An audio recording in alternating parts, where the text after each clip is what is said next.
The glass door chimed softly as Emily Hart stepped into Vargas Atelier, the most expensive boutique in downtown Dallas. Rain streaked the windows, and the city outside was a blur of gold and gray traffic lights bleeding into puddles. Thunder grumbling somewhere beyond the skyline. Inside, everything gleamed. Marble floors, velvet walls, a perfume so rich it almost tasted like danger. Emily didn't belong here. She knew it the moment she caught her. Reflection jeans still damp from the storm, curls frizzing under the soft white light. She was a thrift store kind of girl. Someone who worked 2 jobs to keep her apartment in Deep Ellum from swallowing her an overdue rent. But she'd promised her friend to pick up a last-minute dress alteration for a gala she couldn't afford to attend. Just a quick errand, in and out, invisible. She didn't know this was the store owned by him. "Can I help you, miss?" The saleswoman's voice was kind, but tight, the practiced tone of someone used to screening the uninvited. "Yes. I'm just picking up a dress for Claire Wells." The woman disappeared into the back, heels clicking softly. Emily exhaled, grateful for the moment alone. The boutique was quiet, except for the low hum of jazz from hidden speakers. She wandered toward a glass case filled with watches and cufflinks, each one more expensive than the car she couldn't keep running. The storm outside deepened, lightning flickering across the tall windows. And then she felt it. That strange, heavy sensation of being watched. From the second-floor balcony overlooking the boutique, a man stood in shadow. His presence filled the space like the pull of gravity itself. He wasn't just observing. He was studying her the way a hawk studies movement in a field. When their eyes met, she froze. Tall, tailored in black, his expression unreadable. Alejandro Vargas, the kind of man people whispered about in half-truths and lowered tones. The one who owned half the city's nightclubs, warehouses, and some said it's silence. The man whose name the police never spoke without tension in their jaws. The saleswoman returned, breathless, but before she could speak, another voice descended from the mezzanine, low, calm, threaded with command. "Bring her to me." The woman looked up, startled. "Senator Vargas, she's just—" "I said, bring her to me." Emily blinked. "I'm sorry, what?" The saleswoman's polite mask cracked into nervous apology. "Please, follow me, miss." Emily's instincts screamed no. But curiosity, that reckless, dangerous part of her that always led her into trouble, whispered, "Just a minute." Upstairs, the air was cooler, scented faintly with tobacco and cedar. Alejandro stood by a large window, city lights flickering behind him. A glass of scotch sat untouched on the table beside him. He turned as she entered, and his gaze pinned her like a nail. "You were staring at my watches," he said. His tone neither friendly nor threatening, just certain. "I just looking," she managed. "They're beautiful." "They're not for looking," he said softly. "They're for men who understand time." "I think we all understand time," she replied before she could stop herself. Something shifted in his expression, an almost imperceptible flicker of interest. "Is that so?" "Yes," she said, voice steady now. "It's what runs out when we're waiting for something better." The corner of his mouth twitched. "And what are you waiting for, miss?" "Hart," she said. "Emily Hart." He repeated her name slowly, as if testing its sound. "Emily Hart." Then, after a pause, "You don't belong in this store. I know, but you came anyway." "I was doing someone a favor." He studied her in silence, his gaze sharp, but not cruel. Favors have a way of costing more than people expect. "I didn't come here for anything," she said, suddenly defensive. "I just wanted to pick up a dress." He stepped closer, not close enough to touch, but enough for her to feel the temperature shift in the air between them. "And yet here you are, standing in my office." Emily swallowed hard. "You told them to bring me." "Yes," he said.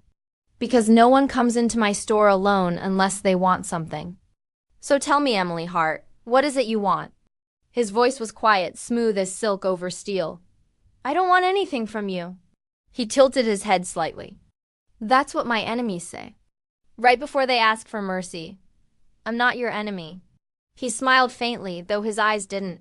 "No, you're something else." A long silence passed. The storm outside rattled the windows. Emily could hear her own pulse in her ears. Finally, he spoke again, voice softer. "You remind me of someone." She hesitated. "Who?" He looked away, out toward the rain-soaked skyline. "Someone who once thought kindness was armor." I'm not kind, she said. He turned back, and for the first time there was warmth barely visible. But there. No, you're brave enough to lie to yourself. Before she could reply, the door opened. One of his men entered, whispering something in Spanish too quick for her to catch. Alejandro's expression darkened instantly. Understood, he said. He turned back to her, voice lower now. You should go, Miss Hart. What's happening? Nothing you need to see. The guard appeared again at the doorway, tense. Senor, take her out the back, Alejandro ordered. Emily stepped forward. Wait, you dragged me up here to interrogate me, and now I'm just supposed to leave. He looked at her one last time, his eyes softening, the storm reflected in them. Yes, because if you stay, you'll start hearing the kind of truths that can't be unheard. He reached into his pocket and handed her a small, folded card. Show this to the man at the corner of Ross and Griffin if you ever need protection, he said. Tell him you met me on a rainy night in my store. I don't need protection, she said. His gaze lingered on her a moment longer. Everyone says that, he murmured. As she turned to leave, lightning flashed behind him, outlining his silhouette, imposing, tragic, immovable. The door closed between them. But the echo of his voice followed her down the stairs, low and haunting. The way thunder follows lightning. Emily Hart, he'd said, as if her name already meant something to him. Outside, rain poured over the glittering city. She clutched the card tightly, heart racing, knowing this was no random encounter. Because whatever Alejandro Vargas had seen in her, it wasn't over. It had only just begun. Dallas glowed like a city on fire that night, its skyscrapers reflected on the wet pavement, the air thick with heat and electricity. Emily couldn't shake his voice from her mind. Bring her to me. It replayed in her head like a whisper she couldn't escape. She told herself it didn't mean anything, that it was just a strange encounter in a luxury store she'd never visit again. But the way Alejandro Vargas had looked at her, with those eyes that seemed to read not what she said but what she hid, had carved itself into her thoughts. That night, she didn't sleep. Rain pattered against the window of her small apartment, neon light spilling through the blinds. She sat on her couch, the folded black card he'd given her lying on the coffee table between half-empty teacups. It had no logo, no words, just a number embossed in silver. The kind of number you don't call unless your life depends on it. At 2:13 a.m. Someone knocked on her door. 3 times. Slow, deliberate. Emily froze. Her heart kicked hard in her chest. No one ever came to her apartment. No one even knew she lived here except her landlord. And he didn't knock this late. She grabbed a kitchen knife and crept to the door. Who's there? Silence. She pressed her ear against the wood. Nothing but the faint hiss of rain in the hallway. Then another knock. Softer this time. Her phone buzzed suddenly, vibrating across the table. An unknown number. She answered with shaking hands. Hello? A man's voice, low and calm. Don't open the door. She froze. Who is this? Just do as I say. Step away from the door, Emily. Her breath caught. How do you know my name? Because you were in my store, the voice said. Her pulse spiked. Alejandro? A pause. Then, yes. Her throat went dry. How do you even know where I... Later, he interrupted. You're not safe right now. There's a man outside your building. My people saw him follow you home. Emily glanced toward the peephole, trembling. The hallway light flickered. For a second, she saw him tall, wearing a dark coat, standing perfectly still. Oh my God, she whispered. Why would someone listen to me? Alejandro said. Go to the window. Fire escape. Now. I can't now, Emily. His voice left no room for argument. She dropped the phone into her pocket, grabbed her coat, and climbed out the window just as the front door splintered inward. She heard footsteps heavy fast. A man's voice shouting something she couldn't make out. She didn't look back. Rain slicked the metal rungs as she scrambled down the fire escape. When her feet hit the alley, a black SUV's headlights flashed once. The passenger door opened. Get in, a man said. She hesitated, chest heaving. Who are you? He showed her a small silver pin, the Jaguar emblem she'd seen once before, on Alejandro's cufflink. He sent me. Emily climbed in. The SUV pulled out fast, tires hissing over wet asphalt through the tinted windows. The city blurred past streetlights, shadows, the faint outline of the man still standing at her broken door. "What's happening?" she asked. The driver didn't answer, only spoke into his earpiece. "We have her." Her stomach turned. "We have her?" The man's eyes met hers in the mirror. "Orders." They drove for nearly an hour out of the city and into the wide darkness of the Texas plains. The rain stopped, leaving behind the thick scent of wet earth. Finally, the SUV slowed in front of tall iron gates.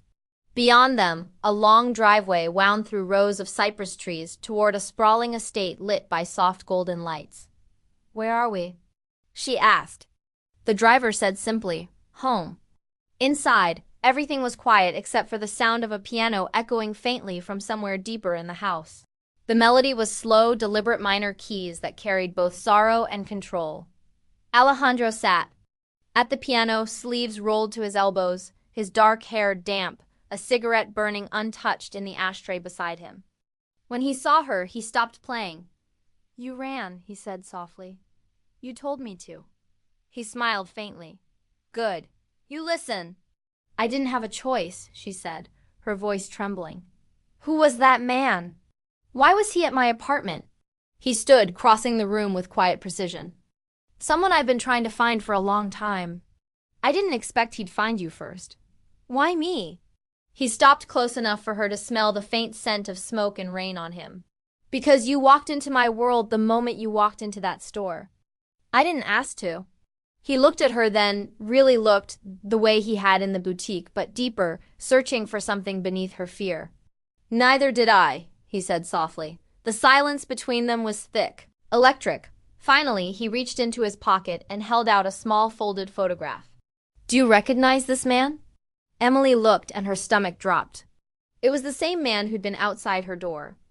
"I don't know him," she said. "I swear." Alejandro's expression darkened. "He works for someone who used to work for me. Someone who doesn't forgive debts. Then why come after me?" "Because you're leverage," her voice cracked. "Leverage for what?" He hesitated, then said, "For the only thing I've ever loved." She stared at him, confused. "Which is?" He looked at her for a long moment before answering, "My son." Thunder rumbled faintly in the distance again, like an echo from some other story. Emily felt her breath catch. "You have a son," he nodded. 8 years old. He lives here, and tonight someone tried to take him." Her heart stopped, so the man at my apartment was meant for him. "But he followed you instead." "Which means someone wants you where my son was supposed to be." She took a shaky step back. "You think I'm part of this?" "No," Alejandro said quietly. "I think you're in it now whether you like it or not." He turned toward the window, the faint reflection of lightning crossing his face. "And the worst part, Emily Hart," he added, his voice soft and dangerous, "is that whoever sent that man knows I would kill to protect you." She stared at him, her pulse loud in her ears. "Why me?" His eyes met hers, dark, unwavering. "Because you're the first person in years who made me forget I don't sleep." Outside, the thunder returned low and distant, like a promise.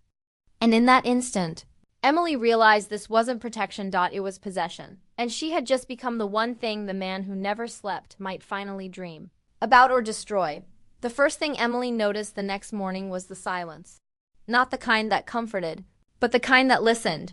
She woke in a guest room too perfect for sleep, white sheets, linen curtains that fluttered gently in the early Texas light, the faint scent of cedar and smoke clinging to the air. For a long time she lay still, trying to remember where she was. Then it came back all at once. The chase, the broken door, the man in the rain. The voice that had told her to run, Alejandro Vargas. She sat up quickly, heart pounding. Her clothes from the night before were folded neatly on the chair by the window, her phone resting on the bedside table. She reached for it, no signal. Outside the window stretched miles of desert and private road, the horizon painted gold and pink by dawn. There was no way out. A soft knock came at the door. "Miss Hart?" It was the same deep voice from the driver last night. "Yeah?" she said cautiously. "Breakfast is ready. The boss would like to speak with you after." "The boss?" she repeated. He paused. "Senator Vargas." Emily exhaled. "Right." She changed quickly and followed the smell of coffee and cinnamon down the hallway. The mansion felt different in daylight, less like a fortress, more like a memory, handcrafted woodwork. Family portraits painted in soft colors. A child's laughter echoing faintly somewhere in the distance. In the dining room, Alejandro was already seated. He wore a black shirt, sleeves rolled, collar open just enough to reveal the edge of a tattoo over his heart, an inked jaguar, faint beneath his skin. Across from him sat a boy, dark curls, bright brown eyes, maybe 8 years old. Emily, Alejandro said softly. This is Mateo. The boy smiled shyly. Hi, she smiled back. Hi, Mateo, Alejandro said. Go play in the garden. I need to talk to Miss Hart.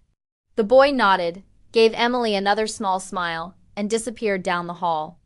When they were alone, Alejandro gestured for her to sit. He likes you. He just met me, she said. He doesn't like anyone, Alejandro replied. That's why it matters.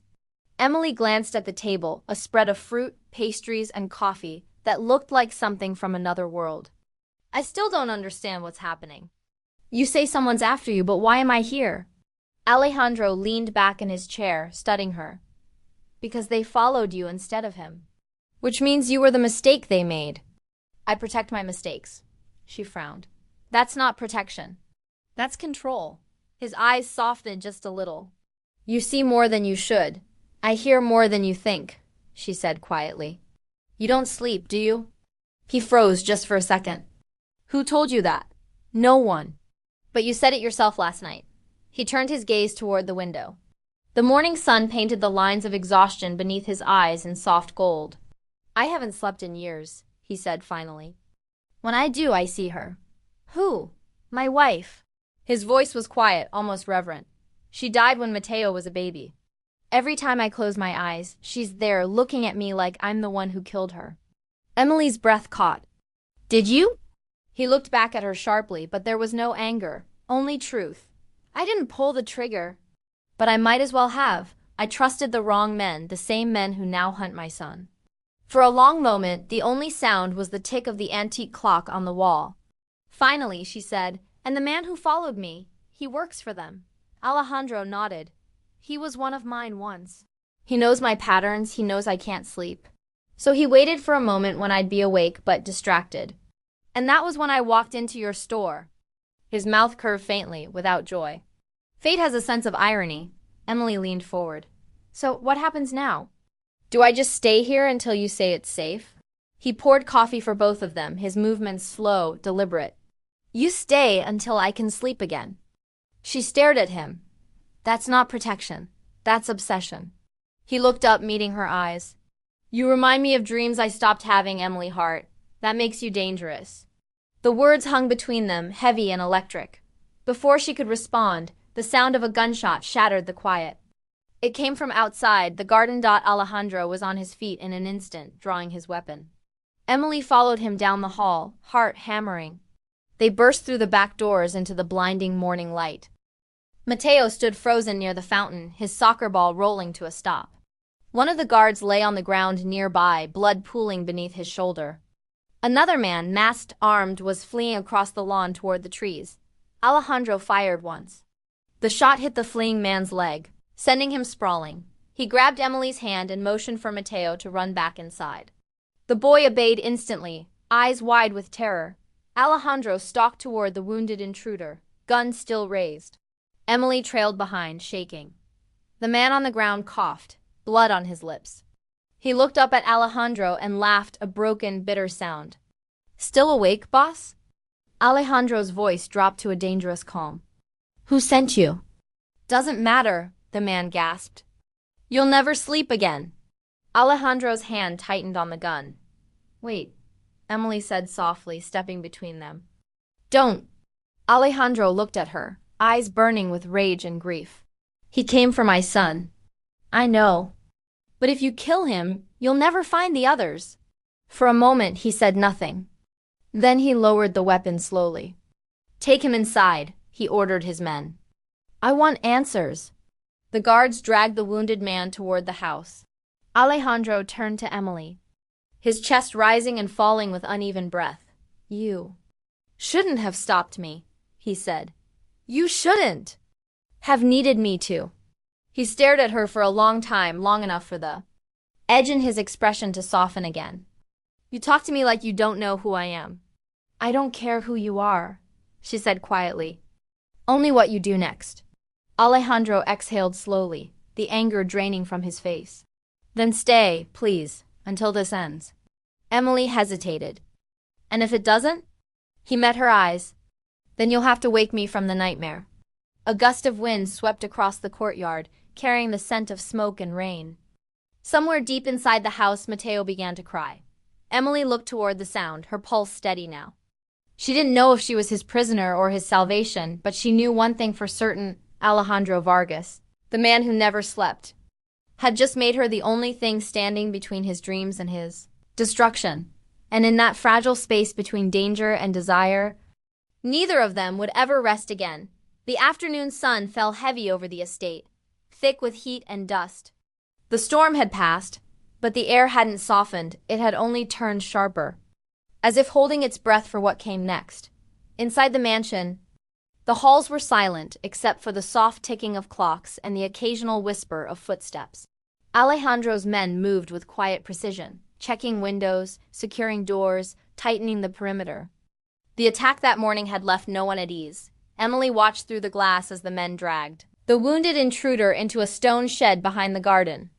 She didn't want to see what came next, but she couldn't look away. Alejandro had changed since the morning. The warmth he'd shown over breakfast was gone, replaced by something colder, more deliberate. His movements were quiet, his eyes unreadable. "Don't watch," said a voice behind her. She turned.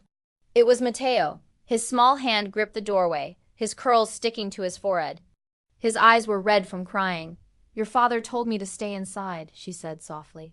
"He always says that," Mateo murmured. "He thinks if he hides me, the world forgets I exist." Emily knelt beside him. "He's trying to keep you safe." "He's trying to keep me invisible," the boy said, and though his words were quiet, they carried something heavy, an old understanding that didn't belong in someone so young. Before she could answer, Alejandro appeared in the hall. His presence filled the space like thunder rolling over dry earth. He looked at his son, then at her. "Mateo, go to your room." "I'm not scared," the boy said. "I didn't ask if you were," Alejandro replied, his tone firm but not cruel. Mateo's jaw tightened in defiance, but he turned and walked away. The echo of his small footsteps down the hall lingered long after he was gone. Alejandro turned to Emily. "He shouldn't have seen that." "He shouldn't have to," she said quietly. "He's a child, not a soldier." His gaze darkened. "You think I don't know that?" "I think you forget." The silence between them crackled like dry wood. He stepped closer. "You don't understand what it takes to keep him alive." "Then explain it to me," she said. "Because from where I'm standing, you look like a man fighting ghosts with fire." His jaw clenched. For a heartbeat, she thought he might yell, but instead, he turned away, hands trembling slightly. "You think I want this?" he said quietly. "I wanted him to have what I didn't, a childhood untouched by fear. But the men who took my wife won't stop until they destroy everything that reminds them she loved me." Emily's chest tightened. "You think they came for Mateo because of her?" "I know they did." "Then what does any of this have to do with me?" Alejandro turned slowly, his eyes softening. "Because you look like her." The words hit her like a sudden gust. "What?" "When you walked into my store that night, your hair wet from the rain, your eyes full of questions you were too afraid to ask, I thought for a second I was dreaming. My wife used to look at me the same way, like she saw a man instead of a monster." Emily's throat tightened. "I'm not her." "I know," he said. "But the men who killed her don't. They saw your picture when you entered the store. They think she's alive. They think I hid her." "Oh my God," she whispered. "So that's why they came after me?" He nodded once. "They want to draw me out. And it's working." Outside, a shout cut through the stillness. One of the guards ran from the shed toward the main house. "Señor Vargas." Alejandro went to the door. Emily followed, heart pounding. The guard's face was pale, his hands shaking. "The prisoner, he's dead." Alejandro's eyes went cold. "How?" The man swallowed. "Poison. Hidden in a tooth." Emily stepped back. "So whoever sent him, Doesn't want him talking. Alejandro finished. He walked into the sunlight, his shadow long against the stones. For a moment Emily saw not the man from the boutique, but something larger, older, carved from loss and fury. He crouched beside the body, silent for a long time. Then he said, "Burn it." The guard hesitated. "Center the boy. Burn it." The order was final. As the men moved to obey, Alejandro turned and walked back inside. Emily followed, her chest tight with something between fear and compassion. When they reached the study, he stopped by the window, staring out at the thin line of smoke beginning to rise. "Do you believe in forgiveness?" he asked quietly. "I used to, and now." She hesitated. "Now I think some people just need to stop punishing themselves." He turned to her, eyes dark but soft. "You think that's what I'm doing?" "I think you haven't slept in years because you're afraid of what forgiveness might sound like." "I think you haven't slept in years, Mike." The faintest smile ghosted his lips. "It sounds like her voice." "Then maybe it's time you let her speak." He looked away, jaw tightening again. "You shouldn't be here." "Maybe not," she said. "But I am." They stood there, the silence between them trembling with the weight of everything they hadn't said. Then, from upstairs, a scream shattered the stillness. It was Mateo. Alejandro bolted from the room, Emily right behind him. Smoke was pouring from the boy's doorway. Flames licked up the curtains, devouring the bedspread. "Mateo!" Alejandro shouted, running into the fire. Emily covered her mouth as heat slammed into her. She grabbed a wet towel from the bathroom, threw it over her face, and followed him in. Mateo was trapped near the corner, coughing, eyes wide with terror. Alejandro lifted him into his arms, shielding him from the flames.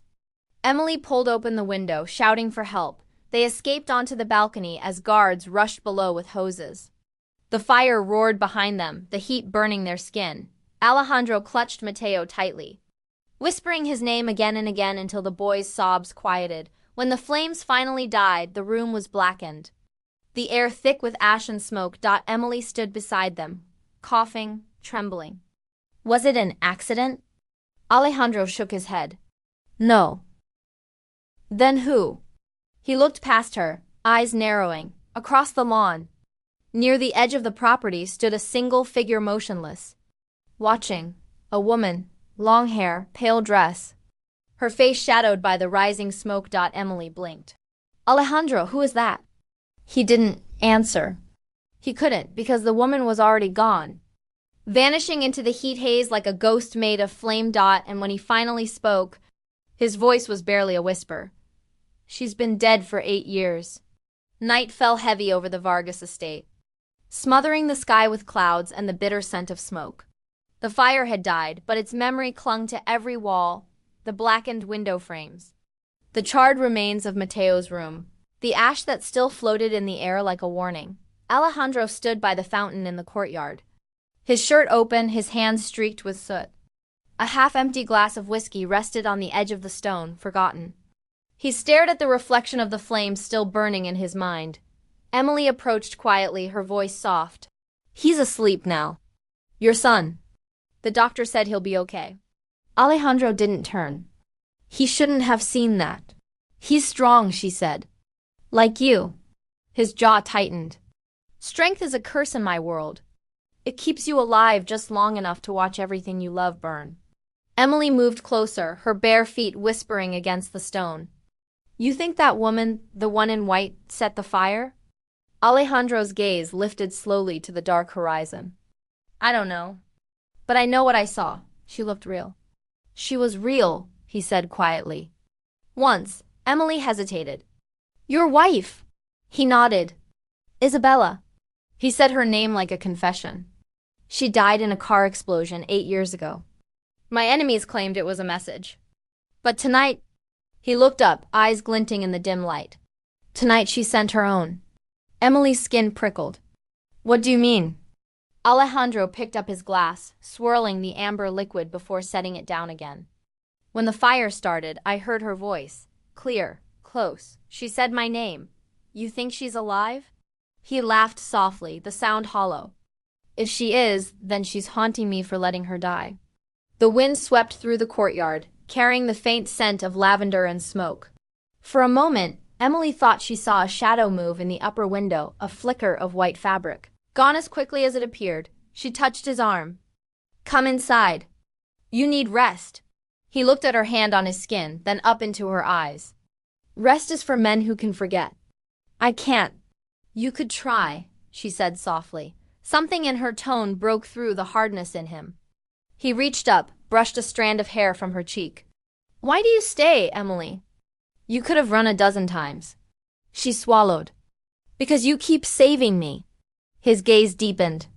"And what if I'm the one you need saving from?" Her heart hammered. "Then it's already too late." The air between them thickened. He looked at her as if torn between wanting to step closer and needing to disappear before either could move. The lights flickered, then went out.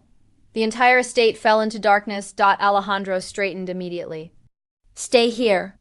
But she grabbed his hand. "No, not again."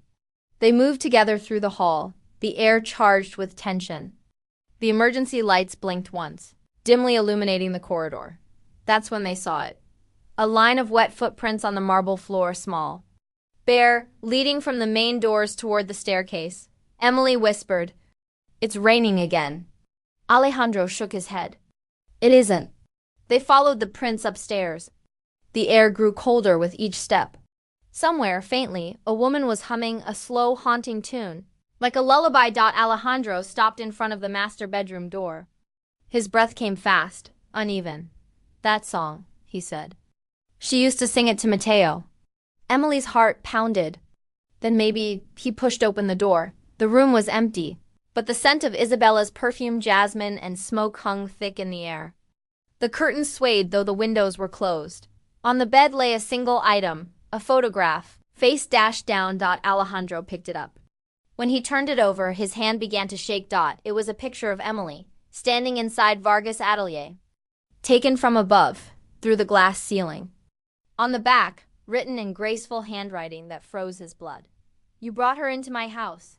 Emily's voice trembled. "Alejandro, who wrote that?" He looked at her, his face pale. "Her handwriting." "But it's impossible." The lights flickered again. Down the hall, Mateo screamed. Alejandro ran, his footsteps echoing off the marble. Emily followed, her chest tight with fear. When they burst into the boy's room, rebuilt in haste, blankets piled on the floor, he was sitting up, trembling, pointing toward the window. "There was someone," he said, voice shaking. "A lady in white. She said my name." Alejandro knelt beside him, holding his shoulders. "It was a dream, mijijo." "Just a dream." But the boy shook his head, wide-eyed. "She told me something." Emily knelt too. "What did she say, sweetheart?" Mateo's lips quivered. "She said he's going to hurt her the way he hurt me." Alejandro froze. "What?" "She was crying," Mateo whispered. "She said her name was Isabella." The room went cold. Alejandro stood, stumbling back a step as if the air had punched him. Emily looked at him, confusion turning to dread. "Alejandro?" He pressed a hand to his temple, breathing hard. "This is not possible." "Maybe she's alive," Emily said. He turned toward her slowly, eyes burning. "And if she is, she wants you dead." Thunder cracked overhead, so loud it rattled the window panes. Alejandro looked at the boy, then back at her. "Pack your things. Both of you. We leave tonight."